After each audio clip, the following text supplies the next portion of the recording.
Guys, mee waan ajaa'ibaa isinitti hima. TikTokiin nuti hanga ammatti banannee itti fayyadamaa jirru kuni akka YouTube'itti monetize goonee viidiyoo achirratti maxxansinu yookaan view'uudhaan nuuf hin kafalu jechuudha. Yoo live seenne live irratti live gift namni nu kennee fi akkasuma promotion adda addaa ittiin dalagan malee direct viidiyoo nuti maxxansinu view saniin maallaqa nu kafaluu hin danda'u yookaan monetize goonee itti fayyadamuu hin dandeenyu jechuudha. TikTokiin creator beta programming yookaan monetization biyyoota torba qofa keessatti hayyama jechuudha. Kanneen keessaa Faransaay, Ingiliz, Jarman, Italy, USA fi biyyoota tokkoo fi lama maqaa isaanii irraan fadhe. Kanaafuu biyyoota hangana kana keessatti qofa monetize ta'ee viidiyoo maxxansinuun TikTokiin maallaqa kafaluu danda'a. Garuu karaan biraa salphatu jira. Namoonni hedduun bakkuma jiran ta'anii biyya barbaadan ta'anii salphumatti monetize godhatanii itti fayyadamaa jiran. Duraan siistama kana hin beeknu ture. Nu hundumtuu akkaawuntii nuti banannee guddifanne kun hundumtuu akkuma keessanii kana. Namoonni akkaataa itti banatan kana beekan garuu namoota baay'eetu ture. Garuu hin dubbatan dhokfatanii ufuma qofaa itti fayyadaman. Ani mootu namni hundu akka itti fayyadamu qabadhee isiniif dhufe. Kanaafuu siistama kanaan TikTokii keessan banadhaa. TikTokii maallaqa dalagu kana banachuuf dursa iimeela banachuu qabna yookaan jiimeelii banachuu qabna. Jiimeelii haaraa jechuudha. Kanaafuu akkamitti akka jiimeelii banattan isinuu fuulduratti banee isin agarsiisa. Isinis akkaatama kanaan banattan warri hin beekne jechuudha. Kanaafuu maal goona telefoona keenyarraa jiimeela keenya barbaanna. Kunoo jiimeeliin kiyya amma as keessa dhokatee jira. As keessa gattuqee as keessaa baasa jechuudha. Kunoo haala kanaan gattuqee baasa. Kunoo jiimeelii isa kana. Kanaafuu jiimeela keenya haala kanaan gattuqeen amma.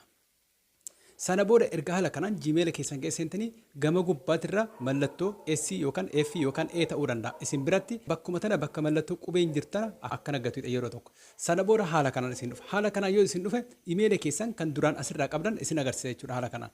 Kanaafuu amma iimeela haaraa banuu barbaadan. Kanaafuu maal gootan gadi siixanii kunoo gama gaditti asitti add another account kan jedhu kana akkana gasiixan.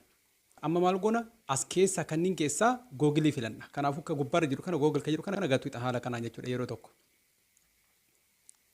Erga haala kanaan dhufe maal goona isa gama gadiitti irra jiru. Kunoo bakka kanatti create account kan jettan isii tana yeroo takka haala kanaan gatuudha akkatti jechuudha. Sana booda lamaan kana keessa isa gubbaarra jiru for my personal use tan jettan yeroo tokko haala kanaan isii gatuudha. Sana booda amma maal jedhaa jira maqaa keessan akka itti galchitan isin gaafataa jira. Kanaafuu maal gootan gubbaarratti maqaa keessan itti aansuudhaan maqaa abbaa keessan itti gootan haala kanaan kunoo. Mee maqaa kiyya itti barreessa. Kunoo fakkeenyaaf Oroo jedhame itti aansee live godha kunoo qasalmatti maqama keessanii fi maqaa abbaa keessanii amma abbaan kiyya live jechuudha. Maqama dura TikTok itti fayyadamu waan ta'eef. Kanaafuu kunoo kuni amma Gmail banataa jira. Kanaafuu maqaa kiyya ka abbaa kiyya itti barreessa jechuudha.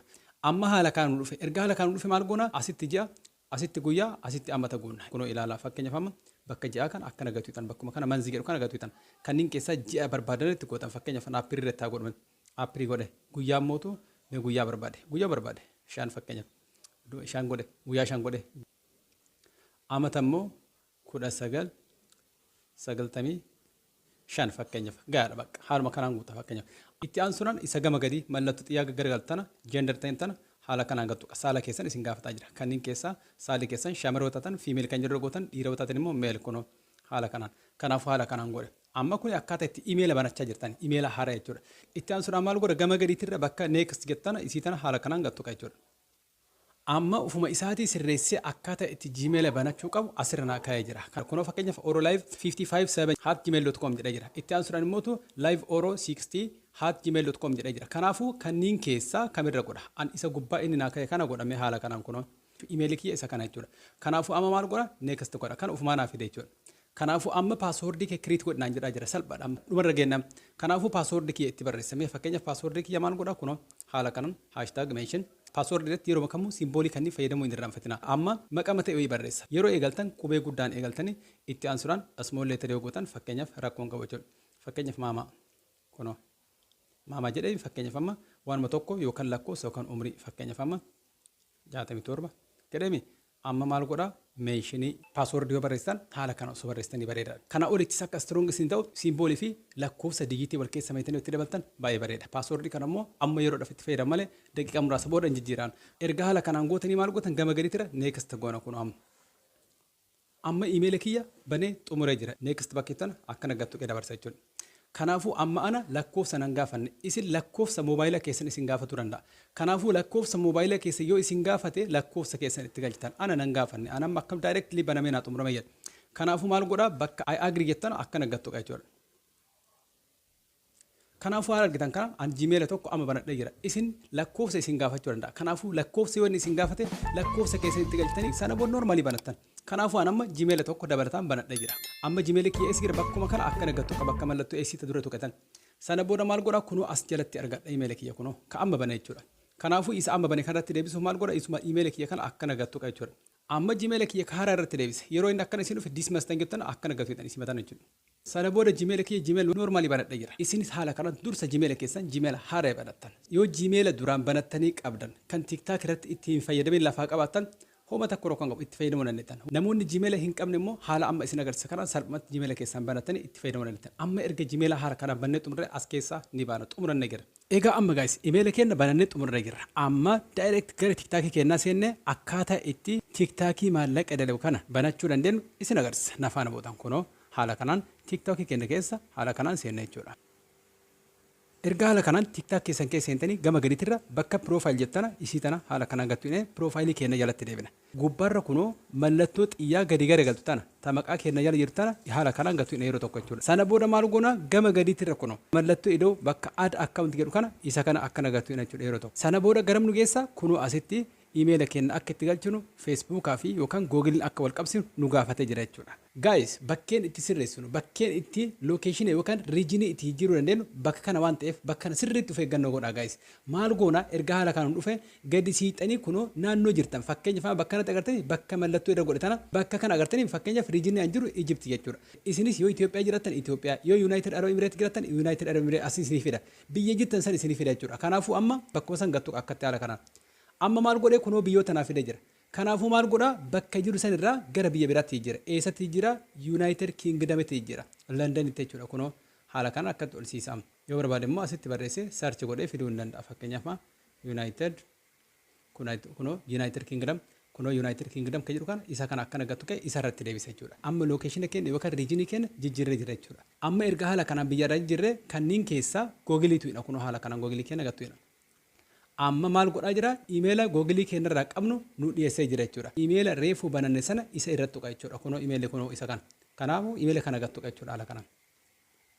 Amma barzidee na gaafatee jira. Erga haala kanaan barzidee na gaafatee barzidee kiyya sirreessa. Barzidee jechuun yookaan bara dhaloota keessan maal godhuu qabdanii waggaa 18 gadi godhuu hin qabdan. Kun dogongora guddaa akka fide namoota hedduu rakkoo keessa galchisa kana. Kanaafuu maal goona fakkeenyaaf amma August gira akkatti ol siisine fakkeenyaaf yoo December godhe ammas guyyaa sol dabalee guyyaa waan barbaade kunni rakkoo hin qabu. Kunni lama rakkoo hin qabu. Ji'a torbaffaa godhe fakkeenyaaf. Kan rakkoo qabu isa kana jechuudha. Isa kana akkana gaggeessistanii gaddeeftanii 19 95 96 97 98 kanneen keessaa bahuu hin qabdan.